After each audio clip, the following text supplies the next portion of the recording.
অনেকের হাইব্রিড গোলাপ গাছে দুই একটা ফুল ফোটার পর আর ফুল আসে না। এটার একটা কারণ হলো গাছের গোড়া থেকে এমন ডাল বের হওয়া। এগুলো জংলি বা বন গোলাপের ডাল।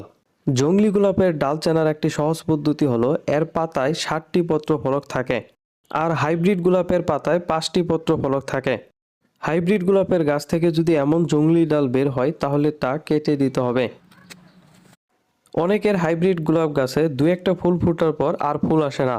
এটার একটা কারণ হলো গাছের গোড়া থেকে এমন ডাল বের হওয়া। এগুলো জংলি বা বন গোলাপের ডাল।